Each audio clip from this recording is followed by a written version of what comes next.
بسم الله والحمد لله والصلاة والسلام على رسول الله صلى الله عليه وسلم. في الدرس ده هنبتدي نتكلم عن ماشين ليرنينج موديل من المودلز المهمة جدا واللي بتعالج كومبلكس داتا ويتبني عليها مودلز تانية بعد كده، وهي الديسيشن تريز. الديسيشن تريز بتطبق على الريجريشن والكلاسيفيكيشن. في الدرس ده هنبدأ كلامنا بالديسيشن تري كلاسيفاير. لو نفتكر مع بعض لعبة الجيسنج جيم، وليكن هنفكر في رقم من 1 ل 100، وانا اخترت ان انا افكر في رقم 88، وانت طبعا ما تعرفش الرقم ده، وهتبتدي تسألني شوية أسئلة عشان تحاول توصل للرقم اللي في دماغي. فهتبتدي تسألني الرقم ده أكبر من 50. لو كانت الإجابة بنعم، فأنت كده عرفت إن الرقم بتاعي ما بين 50 و100.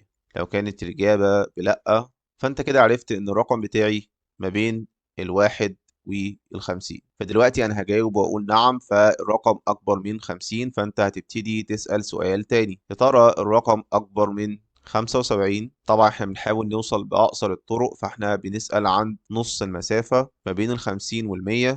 برضو يبقى عندي يا نعم يا لا. لو كان لأ، كنت هتبتدي انت تفكر في حاجة ما بين ال50 وال75. لو كان نعم، فانت هتبتدي تفكر ما بين ال75 وال100، وهكذا. الموضوع ممكن يستمر معانا بعدد من الأسئلة. ولو احنا عايزين نصعب الجيم، فاحنا لازم نتحكم في عدد الأسئلة اللي ممكن تسألها عشان توصل للرقم الصحيح. والأسئلة دي بتكون بالنسبة لي زي التري، حتى لو كان الطبيعي بتاعي ان الروت بتكون تحت وبعدين بتطلع الأوراق من الشجرة دي. فهنا بيكون الروت وهنا بيكون الليفز. فالتري بتاعتنا هنا تعتبر معكوسة. ببدأ من هنا، ده الروت بالنسبة لي، وبتبتدي الشجرة بتاعتي تتفرع لغاية لما أوصل للرقم الصحيح. طبعا لو عايزين نصعب الجيم، فاحنا لازم نحدد عدد الأسئلة المسموح إنك تسألها، وده بنعبر عنه بالدبس بالنسبة للتري بتاعتنا. فده أول ليفل بالنسبة لنا، وده تاني ليفل، ده ليفل رقم 3، ده ليفل رقم 4. طيب الجيم بتاعتنا هنا التارجت بتاعنا هو حاجة واحدة بس اللي بنحاول نوصل لها. لكن في حالة الماشين ليرنينج ممكن يبقى معانا داتا بالشكل ده.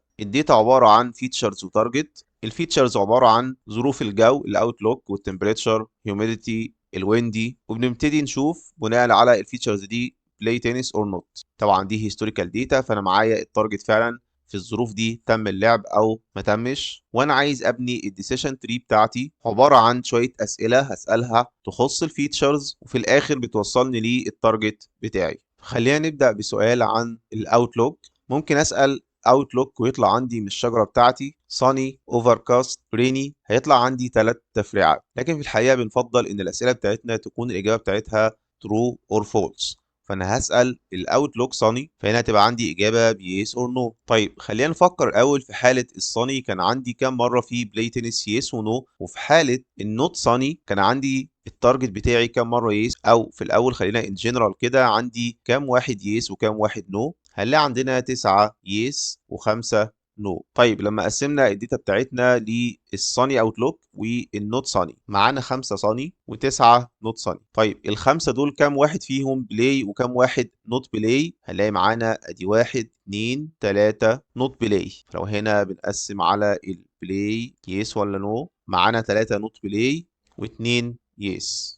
التسعة النوت صاني لو جينا بصينا على كام واحد يس وكام واحد نو، هنلاقي اليس 7 والنو 2. هنبتدي بعد كده نسأل أسئلة تانية، بس خلينا نقول الأول أنا دلوقتي اخترت إن أول سؤال بالنسبة لي أو يكون الروت بتاعتي هو سؤال عن sunny or not sunny. كان ممكن حد تاني يسأل rainy or not rainy، أو يسيب الأوتلوك خالص ويروح للتمبريتشر hot or not hot، او يروح للويندي true or false. ازاي اختار اول سؤال بالنسبه لي، او حتى مش اول سؤال بس ترتيب الاسئله بالنسبه لي؟ يعني انا دلوقتي هختار سؤال تاني وبعدين سؤال تالت وسؤال رابع.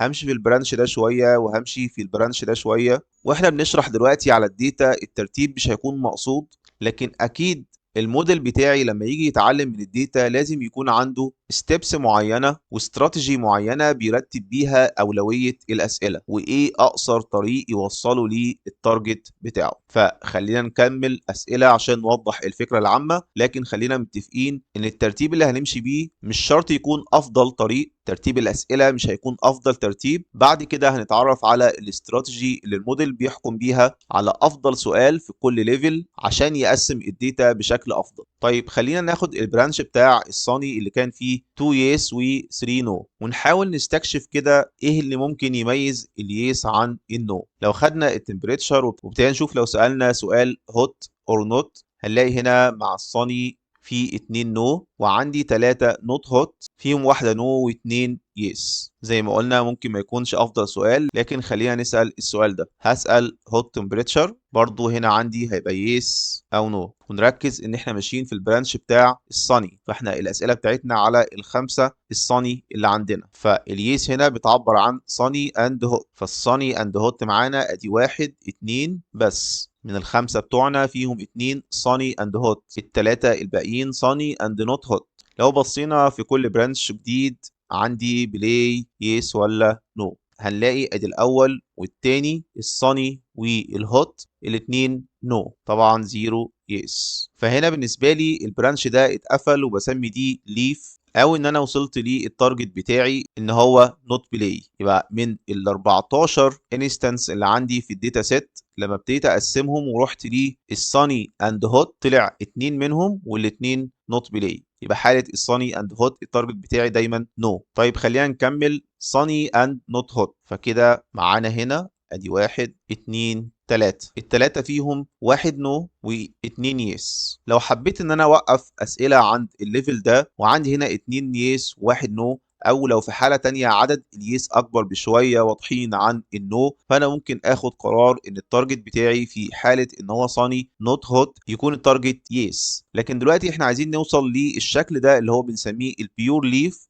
ان ما يبقاش عندي مفاضله، لا انا عايز واحد منهم زيرو والتاني فيه كل الانستنس. فلو بصينا الثلاثه اللي عندنا اللي احنا مختلفين فيهم دلوقتي، ادي واحد نو واتنين يس، التلاتة مشتركين ان هم صني ونوت هوت سواء ميلد او كول. لو بصينا للهيوميديتي هنلاقي في حالة النو كان هاي، وفي حالة اليس كان نورمال. فاحنا ممكن نطلع بسؤال عن الهيوميديتي هاي. في حالة الهاي يبقى انا ماشي صني نوت هوت هاي هيوميديتي، هيطلع عندي واحدة بس من التلاتة دول. وحالة النو هما اتنين، والواحد ده نوت بلاي، والاتنين التانيين يس. كده احنا خلصنا البرانش ده اللي هو كان الصني، قسمناه على الهوت تمبريتشر ولا لا، وبعد كده في حالة ان هو نوت هوت قسمناه على هاي هيوميديتي ولا لا، ووصلنا لاتنين هنا يس واحد نو اتنين يس. كده الخمسة اللي عندنا اللي كان فيهم تلاتة نو واتنين يس، وصلنا ان احنا نفرقهم عن بعض تماما. كده معايا البرانش التاني اللي فيه تسعة. وخلينا نسأل عن الويند